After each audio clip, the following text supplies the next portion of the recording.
Sidiyə gedəndə yanma və yaxud da göynəmə varsa, bu videoya mütləq baxın. Bu çox vaxt sidik yollarının iltihabından xəbər verir. Bir çox insanlar bunu həkimə getmədən və yaxud da həkimin məsləhəti ilə antibiotiklə həll etməyə çalışırlar. Amma narahatlığı azaltmaq üçün bəzi bitkilərin sidik qovucu və iltihab əleyhinə təsirlərindən də faydalanmaq olar. Bugün sizə 5 bitki haqqında danışacağım. Ən təsirli 5 bitki bunlardır. Qarğıdalı saçağı, gictikan, dərman gülünbahar, ayqulağı yarpağı və mərcani meyvələr. Qarğıdalı saçağı güclü antioksidantdır, sidik qovucudur. Bakteriyaların yığılmasının qarşısını alır və yanmanı yüngülləşdirir. Gictikan iltihabı və şişkinliyi azaldır, sidik yollarının təmizlənməsində kömək eləyir. Gülünbahar antiseptik təsiri ilə sistitdə geniş istifadə olunur. Bir də ayqulağı yarpağı var. Sidik yolu infeksiyasını, riskini azaldır, immuniteti gücləndirir. Mərcani meyvələr isə təbii antiseptik təsir göstərir.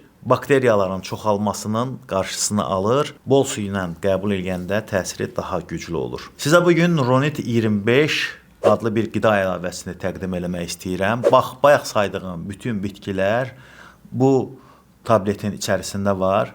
Türkiyə istehsalıdır, qida əlavəsidir, dərman vasitəsi deyil. Prostat vəzinə müsbət təsir göstərir, iltihabı və ödəmi azaldır, ümumilikdə böyrəyin işini yaxşılaşdırır. Nəticədə böyrəklərdə yük azalır, yanma və göynəmə hissi yüngülləşir. Nuronit 25 dərman vasitəsi deyil, bitki tərkiblidir. Bir qutu 30 kapsuldur və 1 aylıq kurs üçün nəzərdə tutulub. Sidik yolu narahatlığı yaşayanlar üçün təbii və yan təsiri olmayan seçim kimi əla bir seçimdir. Amma nəzərinizə çatdırım ki, sizdə bu şikayətlər çox güclüdürsə, ümumiyyətlə aylarla, illərlə davam edirsə, bunu göz ardı etmək olmaz.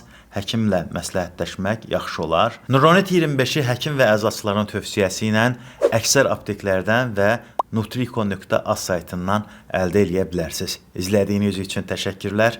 Videomuzu unutmağı bəyənməyin.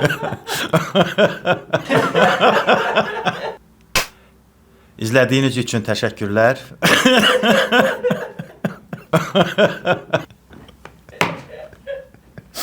İzlədiyiniz üçün təşəkkürlər. Videomuzu bəyənməyi unutmayın.